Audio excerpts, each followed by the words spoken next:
upped it. So I first got into skating around the year 2000, 2001.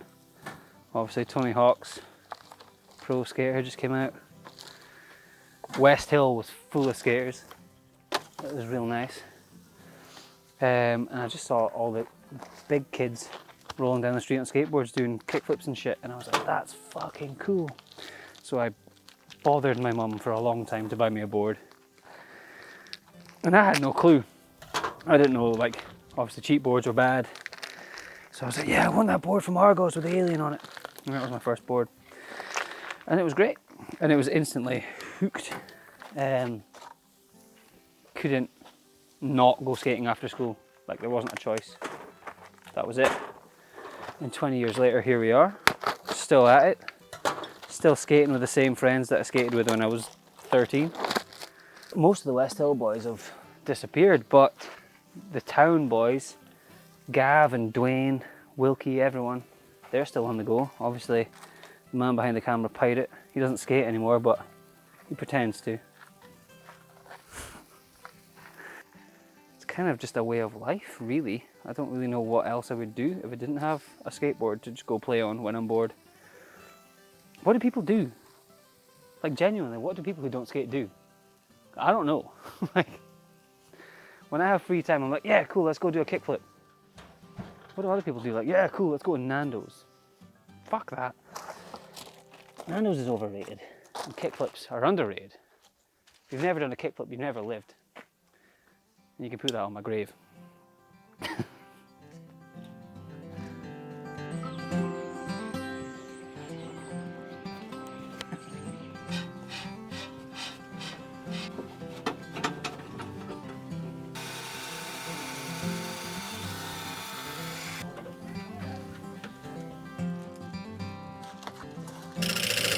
So I started playing the skateboard around 2018 when I saw a guy on Instagram called Hiroshi who makes mad sculptures out of boards, and I had never seen it before and I thought it was awesome.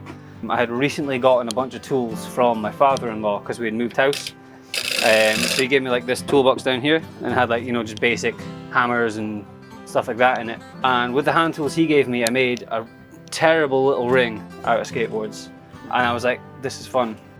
And not long after that we moved out here, and we inherited a shed.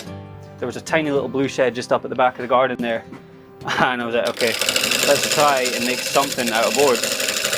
So my first thing I ever made properly, I got a jigsaw and I made like a little misfits head out of boards. It's pretty terrible, but we did that, and then it kind of, the bug caught from there. Started making just little things, little key rings, necklaces, stuff like that. And then my friend Andy, he is a wood turner, and he gave me a shot of his lathe, and we made a little oak bowl. And from there I was like, oh fuck, I really want to make a bowl out of skateboards. So I was hunting for forever to find an affordable lathe, and we got one, and it was terrible, but I made a bowl, it worked. And then from there it's just been a constant trying to get better, spending all my money on tools and sandpaper and just learning as I go. It was good fun, keeps me out of trouble.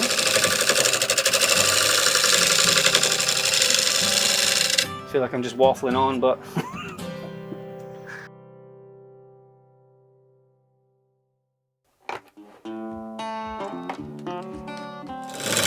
so yeah, once I had made a few bowls, someone asked me if I could make a clock, so that was the next thing, which is a new challenge. It's got resin involved, and that's a whole different ball game, but it's good fun.